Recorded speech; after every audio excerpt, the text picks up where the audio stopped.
Olá, para você que nos acompanha, este é o Crescer Digital da Ibaviva, Igreja Batista Água Viva. Eu sou Israel Mazakorati, comigo está, mais uma vez, Caleb Ribeiro, pastor aqui da Ibaviva também, e este é o nosso quarto episódio desta conversa que estamos tendo, cujo tema é do que nós falamos quando falamos de.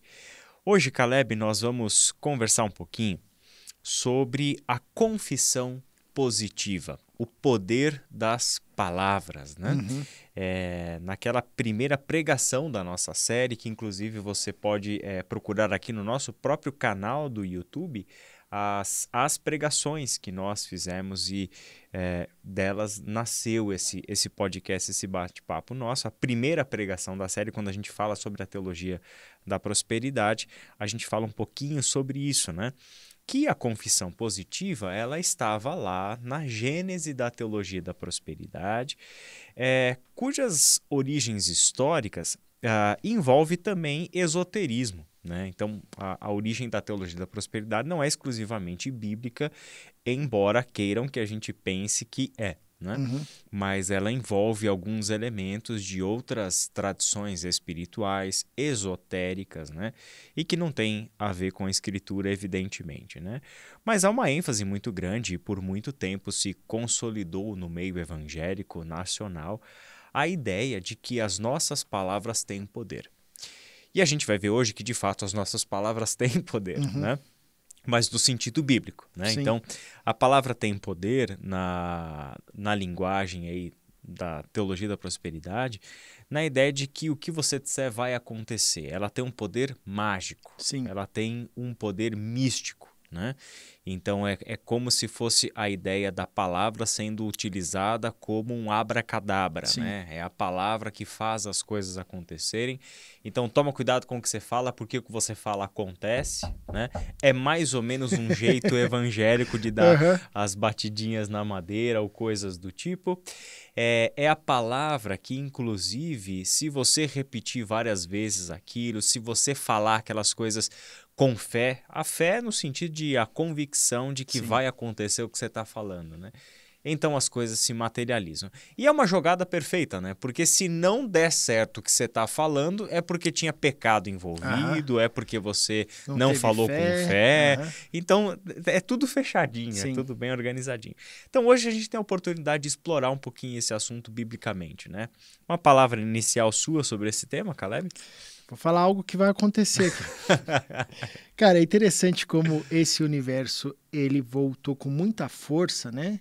Hoje, não só no ambiente evangélico, mas nesses ambientes de palestras motivacionais, É né? verdade.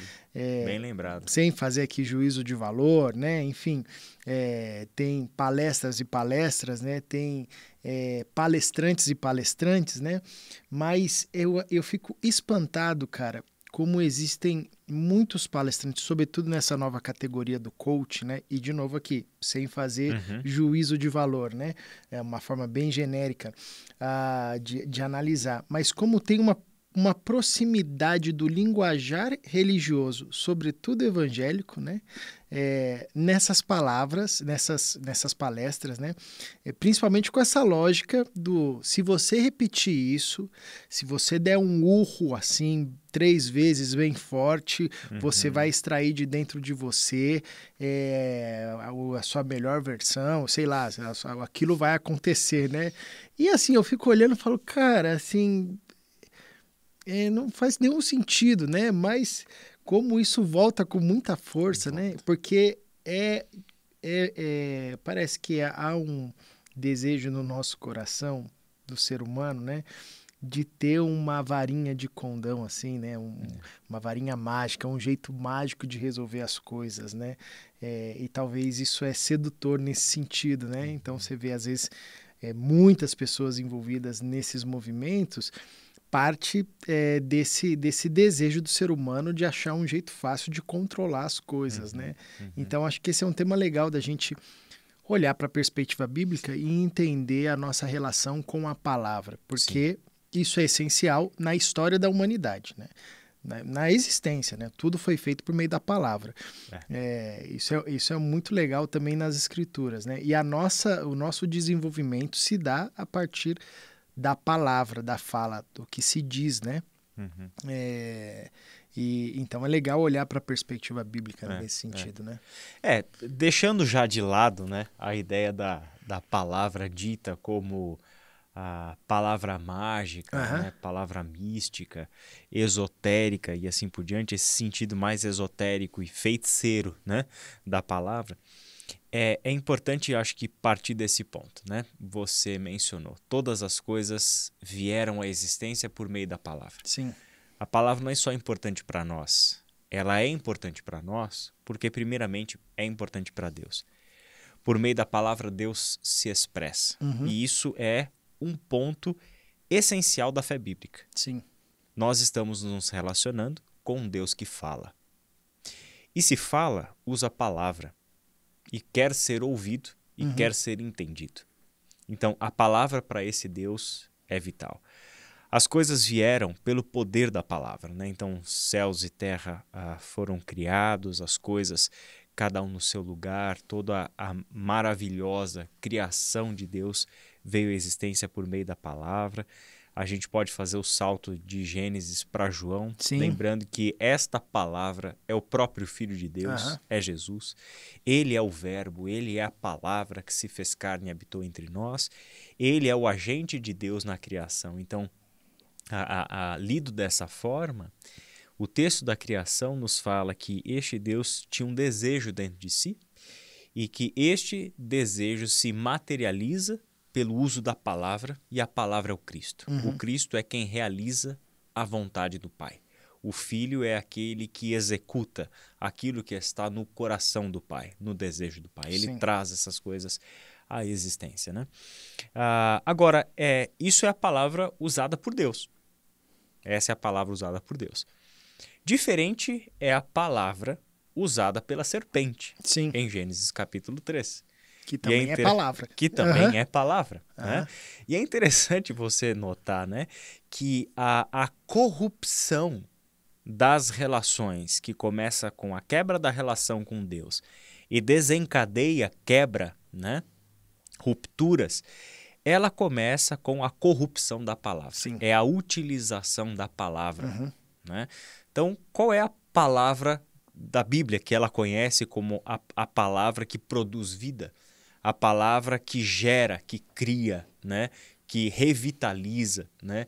Que ressuscita mortos. Né? Que palavra é essa? É esta palavra que procede da boca de Deus. É esta palavra que tem um compromisso exclusivo com a verdade e jamais com o engano. Né? Talvez seja mais importante para nós aprendermos esta utilização da palavra do que qualquer utilização mágica da palavra, né? Sim, e é interessante, né? Porque as tradições antigas, a gente perdeu isso, né? Mas você tem a sabedoria bíblica e algumas tradições protestantes mais relacionadas a essas práticas espirituais, com disciplinas no sentido da devoção, da leitura bíblica, da oração, trabalham muito essa perspectiva da consciência do que vai ser dito, né? Assim, não saia falando, pegar a sabedoria bíblica, né? Até um tolo, quando se silencia, se passa por sábio, né? Então você vê uma sabedoria antiga, bíblica, que ensina para nós a importância que a palavra tem, e como a gente tem que se relacionar com ela dentro dessa perspectiva de sabedoria. A diferença do sábio e do tolo, vamos pegar no livro de Provérbios, por exemplo, passa também por essa relação do que se fala, né? Do que sai da boca, né? Paulo vai relembrar isso quando está falando aos Colossenses, aos Coríntios também, enfim, não saia da boca de vocês uma palavra que seja torpe, né? Não desperdice, né, o privilégio da fala, e a fala pode ser oral, verbalizada ou não, enfim, da comunicação, né? Não desperdice com aquilo que é tolo, né? E aí, nesse sentido, é legal, porque eu acho que a palavra tem um poder nesse sentido, né? Sim. De trazer vida, trazer morte, no aspecto prático da relação, né? De construir ou de desconstruir, de ajuntar ou espalhar, né?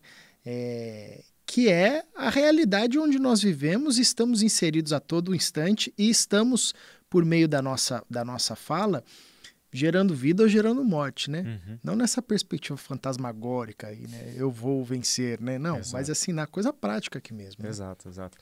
E é interessante, né? O Jacques Ellul tem um livro chamado A Palavra Humilhada. E nesse livro ele discute, do ponto de vista sociológico, porque a formação dele, né, base era no campo da sociologia, o trabalho dele sempre foi nessa direção, e ele era um teólogo leigo, né, então ele sempre tinha essa relação. E nesse livro ele fala justamente sobre a palavra e a sua sacralidade. A palavra é algo sagrado, deveria ser tratado por nós como sagrado, né? E ela nunca deveria estar a serviço do engano. Sim. Né? A palavra não deveria ser colocada a serviço do lucro, mas apenas, exclusivamente, com o seu compromisso com a verdade, com o seu compromisso com a geração da vida. Né? E isso é tremendamente importante. Né? Quando a gente pensa na palavra utilizada para enganar, para deturpar, para desviar, né? A palavra na boca de políticos, Sim. a palavra na boca de marqueteiros, né? A palavra da propaganda. Sim. Né? Não necessariamente estão estes que estão com a palavra têm compromisso com a verdade na utilização da palavra. Né? E não é nem um pouco diferente quando a gente entra no mundo religioso. Com certeza. Né? Quantas pessoas estão lá com a Bíblia aberta, com a palavra, utilizando, né? Exato, com a palavra aberta, né? Utilizando a palavra, mas o seu propósito é outro. Sim. Que não que a palavra que procede da boca de Deus atinja o seu propósito. Existem outros propósitos, existem outras vontades. Então, aquilo que funcionou com Deus no princípio, a vontade de criar. Nada teria sido criado se não tivesse nascido primeiro em um desejo, uma vontade, um plano. E este plano vir à execução e trazer as coisas trazidas à realidade pelo poder da palavra. Da mesma forma nós, a forma como usamos a palavra tem a ver com os desejos que estão governando o nosso coração. Com certeza. As coisas que nós queremos produzir. Né? Então, a imagem de nós que transmitimos às pessoas por meio da palavra, né? O que dizemos, como dizemos, em que contexto dizemos, essas coisas deveriam ser levadas muito a sério. Você falou das tradições do cristianismo, né? que trabalham mais com a mística cristã. Mística cristã é um bom sentido, tá, gente? Não é o uso esotérico. A mística cristã não é a mesma coisa que esoterismo, né? Mas que trabalha com esse aspecto sobrenatural da fé cristã, as disciplinas espirituais e tal. A gente gravou aqui no Crescer Digital uma série com 8 episódios, Fábio Glaser e eu, sobre as disciplinas espirituais. Você pode conferir lá também, né? Mas é interessante que nessa tradição cristã, uma das disciplinas espirituais é o silêncio. Sim. E o que o silêncio nos ensina? O valor da palavra dita. Então, o silêncio não nos ensina o valor do silêncio, mas ele nos ensina o valor da palavra. Porque a verdadeira palavra brota do silêncio. Sim. E não do emuntuado de palavras, mas ela brota do silêncio, ela tem que brotar do silêncio. Assim como um dia Deus rompeu o silêncio e disse, haja luz, e houve luz, né? Nós deveríamos pensar a palavra dessa forma. Então, a dinâmica da disciplina, do silêncio, não é para habitarmos o silêncio, né? Mas é que do silêncio brotem palavras que verdadeiramente produzam vida, que façam sentido, que atinjam o propósito dela, né? E a gente tem a dificuldade com silêncio, né? Eu lembro tem uma música conhecida que a gente canta, né? Eu te busco, te procuro, ó Deus, no silêncio tu estás. Aí nessa hora tem uma virada de bateria lá que é o maior barulho possível, né? A nossa tradição religiosa perdeu essa perspectiva do silêncio. Talvez, né, por isso a gente faça tão mau uso da palavra, né? E eu acho que assim um diálogo muito rico, né? que os evangelhos relatam para a gente, pelo Uhum. menos Mateus e Marcos, né, vão relatar a tentação de Jesus, né? Eu acho esse texto assim, dentro dessa conversa nossa, muito rico, né? Porque você vê o diabo fazendo mau uso da palavra a partir da palavra, né? Uhum. Ele não deturpa o texto bíblico na citação, né? Ele vai tentar Jesus, as tentações são a partir de verdades bíblicas, né? Ele cita corretamente, né? Ele não faz uma deturpação do texto ali, né? No sentido da citação, né? Mas ele está usando com um propósito completamente equivocado, né? É. Ou seja, você pode falar o texto e ler o texto do jeito que ele está ali e fazer um mau uso disso, né? Para ver a profundidade do uso da palavra, né? E aqui eu acho que um dos objetivos da série, né, que a gente trabalhou, é encorajar esse senso crítico, né? Como é que a gente lida com a palavra? Por que o cara disse isso? O que de fato isso significa, né? Infelizmente, às vezes, né, no meio evangélico, há uma ingenuidade, sabe, assim, de achar, não, mas o cara está falando, ele está citando um versículo bíblico, né? Ele está falando ali o texto bíblico. Não, está escrito ali. Bom, você pode citar o texto bíblico e trazer uma verdade que não é bíblica, né? Uhum. Você pode facilmente trazer um amontoado de textos e trazer uma conclusão que não tem nada a ver com o texto bíblico, né? E aí isso requer senso crítico, isso requer maturidade para ouvir, para perguntar, para aprofundar, para estudar. Não dá para só... Se Jesus fosse um cara ingênuo, né, que obviamente não era, ele ia falar, nossa, legal, você também conhece a Bíblia, né? Poxa, eu acho que eu vou fazer isso aí que você está falando, porque realmente o texto diz isso, né? Não, Eu nunca tinha pensado nunca nisso. tinha pensado nisso, né? Interessante, né? Então, a fé cristã requer de nós, sem dúvida nenhuma, dependência de Deus, e essa dependência passa por um desenvolvimento racional, né? Claro. Um conhecimento do texto bíblico para a gente não ser levado por qualquer coisa, né? Então é interessante isso. Eu estava lembrando aqui de um filme, aí a citação vai lá embaixo agora, né? É um filme, cara, não sei se você assistiu esse filme do Ed Murphy, que eu acho que era Vovózona. Não. A creche do papai? Não, não é esse também não. Eu O acho cara que vai era de Jacques Ellul a Ed Murphy, mano. Você viu que é eclético o sujeito, né? Eu acho que As Mil Palavras. Você assistiu esse? Cara, Cara, deve ser da sua cara, época, mano. Porque é comédia, evidentemente, é Aham. o Ed Murphy, mas ele tem uma pegada dramática que é fantástica, porque o personagem é um cara que fala demais e ele é muito mentiroso. Ele é o cara da mentira, né? Acontece algum negócio lá e tal, e aí uma árvore, né, que tá no jardim do cara, e aí meio que tem uma relação com ele. Então, todas as vezes que ele falar alguma coisa, cai uma folha da árvore, né? A história do filme é fantástica, né? O Gabriel tá gravando aqui, acho que ele tá lembrando desse filme. Já assistiu esse filme, Gabriel? E aí é legal, porque aí ele vai aprender o silêncio, porque ele vai ter que ficar em silêncio, ele não pode falar, Aham. né? E ele vai ter necessidades de falar, ele vai ter que ficar em silêncio e tudo mais, né? Até quando ele descobre que a palavra, o uso da palavra era o que de fato estava em jogo, né? Sim. O que ele dizia, né? Com que propósito ele dizia.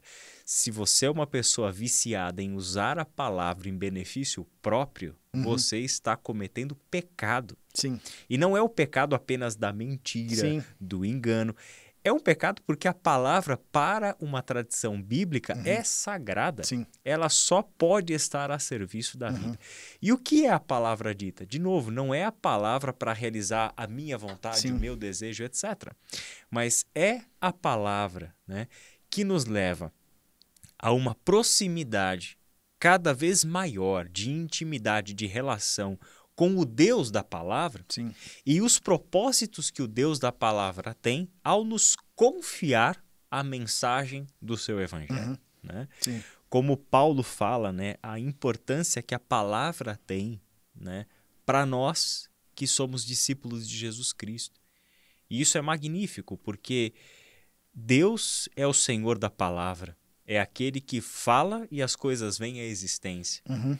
Mas ele decidiu que as boas novas de Jesus Cristo fossem conhecidas pelo mundo por meio da palavra que sai da nossa boca.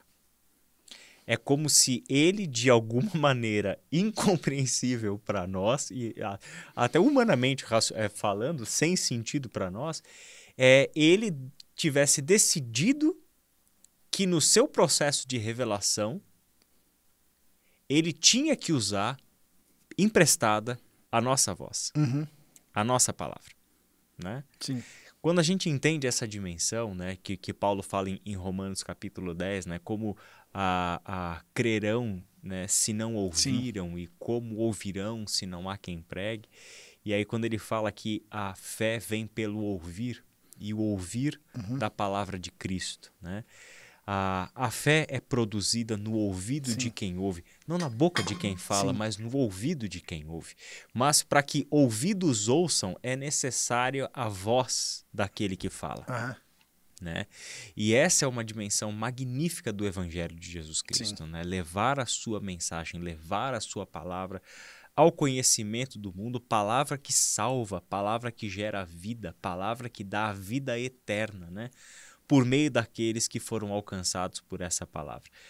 Se a gente de fato entender e internalizar essa verdade bíblica, eu acredito, Caleb, que a gente vai pensar 2 vezes antes de utilizar a palavra. Sim. Né? Com quais finalidades, né, estamos falando, né? Por que estamos falando. Sim. Né? E essa é uma lógica que é contrária, de novo, né, a perspectiva ao cerne da confissão positiva, né?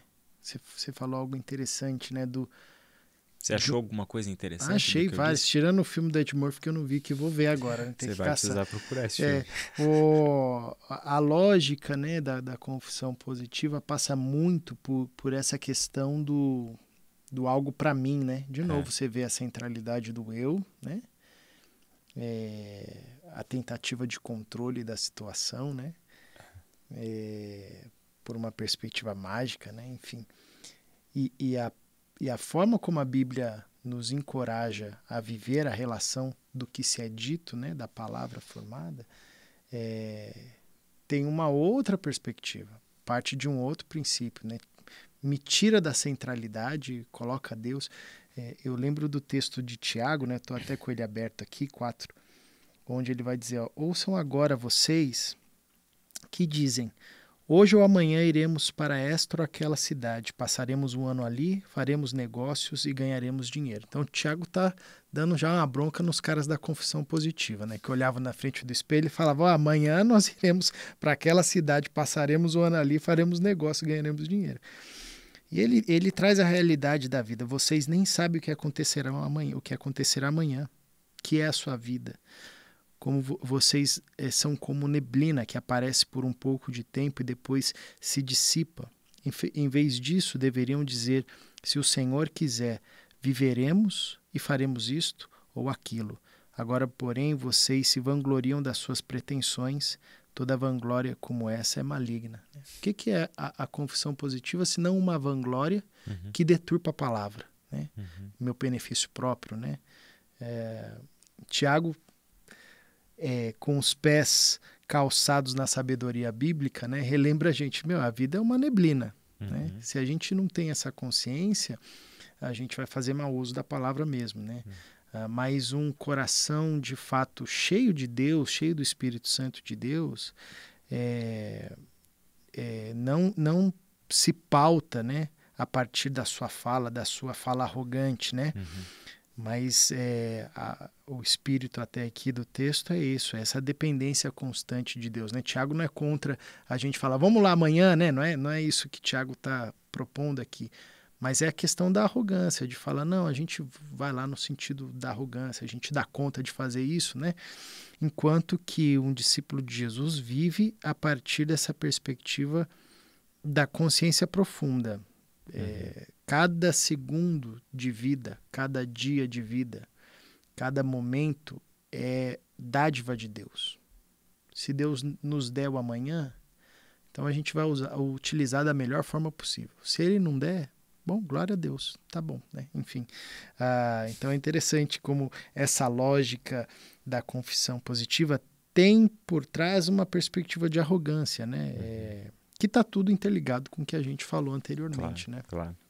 E ainda Tiago, já que a gente está mencionando Tiago 4... Que é o cara aí, da palavra, né? Exatamente.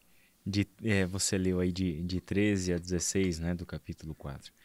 Olha que interessante o que ele diz no capítulo 3, a partir do verso 2. É verdade que todos nós cometemos muitos erros. O Caleb muito mais do que os demais, mas enfim. Se pudéssemos controlar a língua, seríamos perfeitos, capazes de nos controlar em todos os outros sentidos. Por exemplo, se colocamos um freio na boca do cavalo, podemos conduzi-lo para onde quisermos. Observem também que um pequeno leme faz um grande navio se voltar para onde o piloto deseja, mesmo com ventos fortes. Assim também, a língua é algo pequeno que profere discursos grandiosos. Vejam como uma simples fagulha é capaz de incendiar uma grande floresta. E entre todas as partes do corpo, a língua é uma chama de fogo. É um mundo de maldade que corrompe todo o corpo. Ateia fogo a uma vida inteira, pois o próprio inferno a acende. O ser humano consegue domar toda espécie de animal, ave, réptil e peixe, mas ninguém consegue domar a língua. Ela é incontrolável e perversa, cheia de veneno mortífero. Às vezes louva nosso Senhor e Pai e às vezes amaldiçoa aquele que Deus criou à sua imagem. E assim, bênção e maldição saem da mesma boca. Meus irmãos, isso não está certo. Acaso de uma mesma fonte pode jorrar água doce e amarga? Pode a figueira produzir azeitonas ou a videira produzir figos? Da mesma forma, não se pode tirar água doce de uma fonte salgada. Esse texto, Caleb, é legal porque explora essa dimensão da língua com várias imagens típicas de Tiago, de pegar emprestado a sabedoria poética do Antigo Testamento, né? Mas mostra essa importância, essa centralidade que a língua tem na nossa vida. E nos coloca diante da necessidade de uma reflexão sobre como nós temos utilizado a língua que profere a palavra, né? Qual o que está saindo da nossa boca, né? Discursos que fazem bem, discursos que fazem mal. A partir desse texto, eu penso também numa outra coisa que o nosso tempo está estourando e acho que é legal a gente lembrar, que quando a gente começa a refletir sobre essas coisas que a gente conversou, sobre o uso da palavra, uma outra coisa começa a surgir para nós, que é considerar a fala do outro, né? E ouvir mais, né? O silêncio nos ensina a ouvir mais. E também sermos misericordiosos quando nós ouvimos o outro. Sim. Né? Às vezes, vou dar um exemplo simples aqui, né? Quando uma pessoa, no calor de uma conversa ou algo assim, começa a utilizar a palavra contra a gente ou contra uma outra pessoa com o intuito de ferir, né? Com o intuito de machucar. Qual é o uso que nós vamos dar para a nossa língua naquele momento, né? A nossa tendência natural é entender a língua de fato aqui como uma espada e ali vai acontecer um duelo, né? Você recebeu um golpe e você vai desferir golpes mais mortíferos do que os que você recebeu. Só que aqui existe uma consideração, né? O que é que tem naquele coração que ofende, né? O que é que se passa nesse mundo interior de uma pessoa que usa a palavra, né, com essa finalidade de atacar, de violentar, de machucar, né? A gente está cercado por violência e nem sempre a violência está nos punhos de alguém, mas a violência da palavra, principalmente no mundo de redes sociais que a gente está vivendo, é absurda.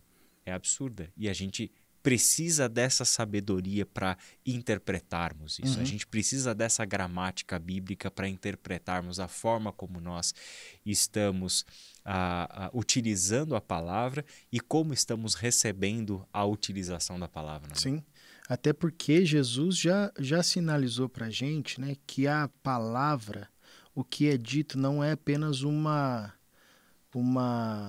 processo neurológico, né? A fala é um processo do coração, né? Boca fala o que está cheio o coração, né? Então não tem como desassociar, né? Mas tem que ter uma maturidade muito grande, né? Porque na hora que você está sendo ofendido, né? A tendência é revidar com a mesma força, sem dúvida nenhuma, né? Ainda mais se você antes saiu, olhou na frente do espelho e disse, eu vou conseguir, eu vou conseguir. Isso é o caminho oposto da maturidade, né?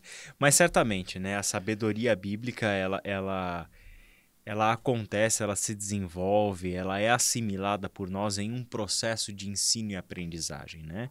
A sabedoria bíblica não é um passe de mágica, né? Que nos leva à maturidade da noite para o dia, né?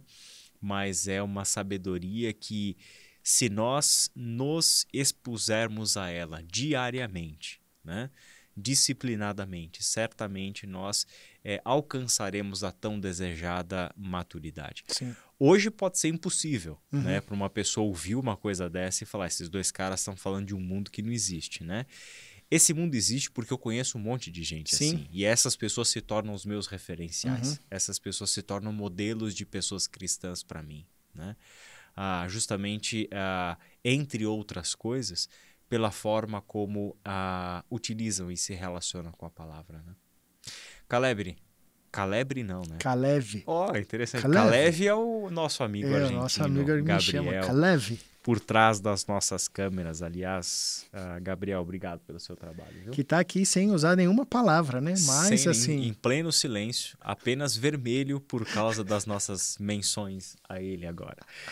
Nós agradecemos Caleb, né, pela sua participação mais uma vez aqui no Crescer Digital. Uma alegria. O Gabriel, na nossa técnica de filmagem e assim por diante, e a você, principalmente, que tem nos ouvido, que tem pacientemente acompanhado a gente. Agradeço pela sua paciência e peço um pouquinho mais de paciência, porque a gente ainda vai continuar os nossos assuntos dentro dessa série do que nós falamos quando falamos de. Que Deus abençoe sua vida e até o nosso próximo encontro.